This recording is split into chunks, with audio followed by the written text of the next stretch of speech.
Hello ସାଙ୍ଗମାନେ, ଆଜି ଏକ ନୂଆ ଭିଡିଓରେ ଆପଣମାନଙ୍କୁ ସ୍ୱାଗତମ। ଆଶା କରୁଛି ଆପଣମାନେ ବହୁତ ଭଲ ଭାବରେ ଥିବେ। ତ ଆଜି ଆମେ ଜାଣିବା ଚାଟ୍ ଜିପିଟିରେ କେମିତି ୟୁଟ୍ୟୁବ ଥମ୍ବନେଲ୍ ଏବଂ ଇନଷ୍ଟାଗ୍ରାମ ସର୍ଟ ଭିଡିଓ ପାଇଁ ଥମ୍ବନେଲ୍ ପ୍ରସ୍ତୁତ କରିବା। ତ ବହୁତ 4K କ୍ୱାଲିଟିରେ ଅତି ଶୀଘ୍ର ହେଇପାରିବ, କାରଣ ଆଜିକା ଯୁଗରେ ଲୋକମାନେ ଆପ୍ ନ ଖୋଜି ସିଧା AI ଦ୍ୱାରା କେମିତି ଅତି ଶୀଘ୍ର ମାତ୍ର ଗୋଟିଏ ମିନିଟରେ କରିପାରିବେ ତାହା ସୁବିଧା ସୁଯୋଗ ଖୋଜୁଛନ୍ତି। ତେଣୁ ଆଜି ମୁଁ ବତେଇବି ଚାଟ୍ ଜିପିଟିରେ କେମିତି ଆମେ ୟୁଟ୍ୟୁବ ଥମ୍ବନେଲ୍ ଅତି ଶୀଘ୍ର କରିପାରିବା। ତ ଭିଡିଓ ଆରମ୍ଭ କରିବା ପୂର୍ବରୁ ଯଦି ଆପଣ ଚ୍ୟାନେଲକୁ ନୂଆ ଆସନ୍ତି ତେବେ ସବସ୍କ୍ରାଇବ କରି ବେଲ୍ ଆଇକନ୍ ଦବାଇ ଦିଅନ୍ତୁ, ଯାହାଫଳରେ କି ଆମେ ଯେଉଁ ଭିଡିଓ ପୋଷ୍ଟ କରିବୁ ଆପଣଙ୍କ ପାଖକୁ ପ୍ରଥମେ ନୋଟିଫିକେସନ୍ ଯିବ।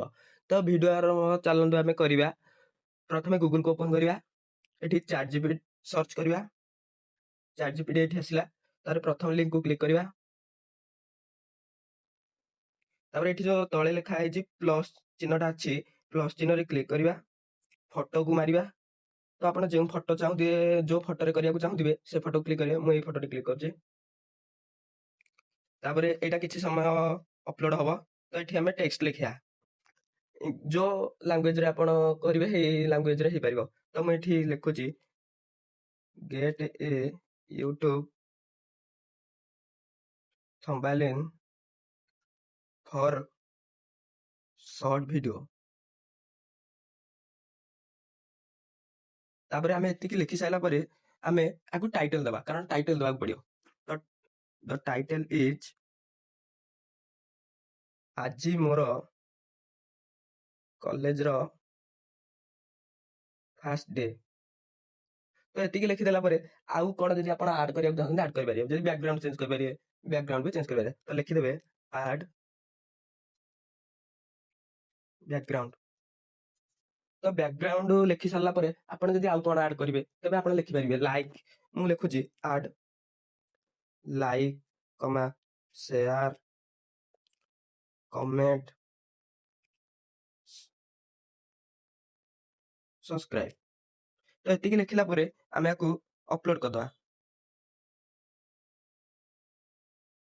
କିଛି ସମୟ ଲୋଡିଂ ହେଲା ପରେ ଏଠି ଆମର ଦେଖନ୍ତୁ ଲେଖା ହେଇଛି କ୍ରିଏଟିଂ ଇମେଜ। ତ କିଛି ସମୟ ଆମେ ୱେଟ୍ କରିବା, ଏହାପରେ ଆମ ଇମେଜ ପ୍ରସ୍ତୁତ ହେଇଯିବ।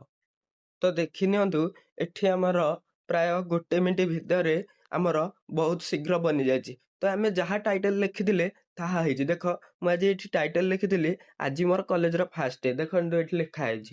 ଆଉ ମୁଁ ଏଠି ବ୍ୟାକଗ୍ରାଉଣ୍ଡ ଆଡ୍ କରିଥିଲି। ଦେଖନ୍ତୁ ବହୁତ କ୍ଲାରିଟିର ବ୍ୟାକଗ୍ରାଉଣ୍ଡ ହେଇଛି। ସବସ୍କ୍ରାଇବ ଆଇକନ୍ ଚିହ୍ନ ହେଇଛି, ଲାଇକ୍ ସେୟାର କମେଣ୍ଟରେ ଆସିଛି, ନ୍ୟୁ ଜର୍ଣ୍ଣି ଲେଖା ହେଇଛି, ସିଏ ବି କିଛି ତା ଆଡୁ ପ୍ରପୋଜାଲ ଦେଇଛି।